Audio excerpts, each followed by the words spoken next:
বিসমিল্লাহির রহমানির রহিম। সম্মানিত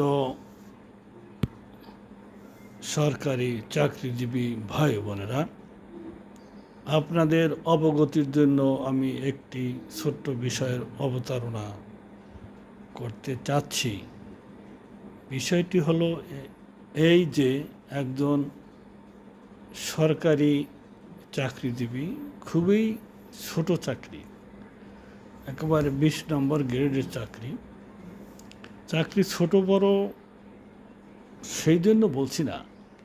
সে ছোট চাকরি করা অবস্থায় তার চাকরির জীবদ্দশায় যত স্টেশনে সে চাকরি করেছে, একটা না একটা অকারেন্স ঘটেই যাচ্ছে। সে প্রত্যেকটা স্টেশনে যত রকমের খারাপ আচরণ হতে পারে, এগুলো আর আমি বিস্তারিত বলছি না, সে তাই করছে।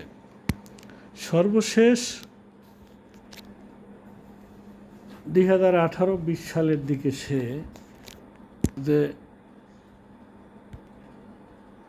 কর্মকর্তা যারা অধীনে সে চাকরি করে, তাকে সে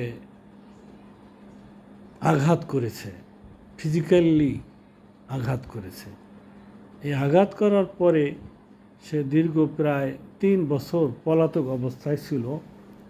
কোনো ধরনের ইনফরমেশন, দরখাস্ত কিছুই ছিল না। পরবর্তীতে 3 বছর পর আবার সে চাকরিতে যোগদান করে সে অন্য একটা স্টেশনে বদলি হয়ে আসে। সেখানে এসে ওই 3 বছরের মেডিকেল ছুটি অ্যাপ্রুভ করার চেষ্টা করে। ওখানকার কর্মকর্তা বলতেছে যে এটা তো আমার অধীনে ছিল না, সে ওই মেডিকেল অ্যাপ্রুভ করে নাই। যার কারণে এখানেও সেই কর্মকর্তার সাথে সে দুরাচার, দুর্ব্যবহার, কঠিন খারাপ ব্যবহার করেছে। এমন করতে করতে তার চাকরি 2022 সালে তার চাকরি শেষ হয়ে অবসরে চলে যায়। এবং সে অবসরে যাওয়ার পরে তার ওই 3 বছর সে পলাতক ছিল, সেই ব্যাপারে একটা তদন্ত কমিটি গঠন করা হয়। সেই তদন্ত কমিটিতে ওনার সর্বশেষ প্রতিষ্ঠানের কর্মকর্তা সে তদন্ত কমিটিতে ছিলেন। সে বেশ চিন্তাভাবনা করে ওর জন্য ভালো একটা ব্যবস্থা করে দিয়েছেন।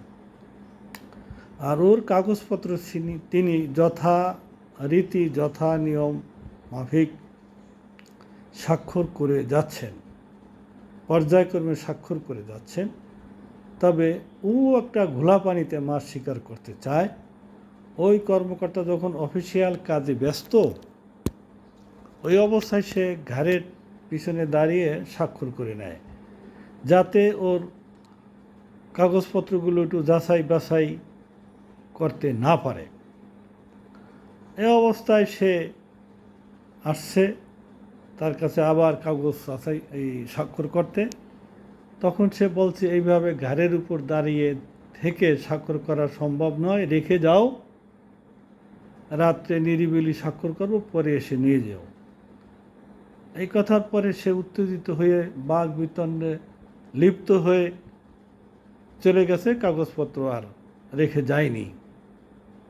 পরবর্তীতে সে একজন আইনজীবীর আশ্রয় নিয়েছে একটা লিগ্যাল নোটিশ করার জন্য। সে আইনজীবী চিন্তা করছে যে তাহলে আমি ওর প্রতিষ্ঠান প্রধান কর্মকর্তার সাথে একটু আলাপ করে দেখি। তার সাথে আলাপ করলো, আলাপ করায় কেঁচো খুঁড়তে গিয়ে সাপ বের হয়ে গেল। বাধ্য হইয়া ওই কর্মকর্তা ওর পিছনের কেস স্টাডি যেখানে যা হয়েছে মোটামুটি তাকে একটা ধারণা দিয়েছে। এরপরে সে যেটা বলার বলেছে।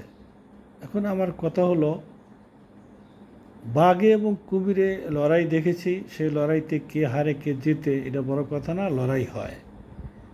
ইদানিং আবার আমরা বিভিন্ন মিডিয়াতে লক্ষ্য করেছি যে সিংহের সাথে হরিণও লড়াই করে। আমার কথা হলো, লড়াইয়ের প্রয়োজন নেই। আমি পরিস্থিতি অনুযায়ী আমার স্বার্থ কীভাবে উদ্ধার হয় সেভাবে আমি পরিস্থিতি সামাল দিয়ে আমি স্বার্থ উদ্ধার করে নেব। মায়ের দুধ খাবো, শিশু মায়ের দুধ খাবে, মায়ের সাথে অভিমান করে না, মায়ের সাথে তাল মিলিয়ে তার ক্ষুধা নিবারণ করে। আমি সকলকে অনুরোধ রাখব, আমরা যেখানেই আছি আমাদের জন্য কঠিন বিপদ না আসে। আর যদি কখনো আমরা কঠিন বিপদের সম্মুখীন হই, পরিস্থিতি অনুযায়ী আমরা সামাল দেওয়ার চেষ্টা করব। সকলের শুভ বুদ্ধি উদয় হোক। আসসালামু আলাইকুম ওয়া রাহমাতুল্লাহ।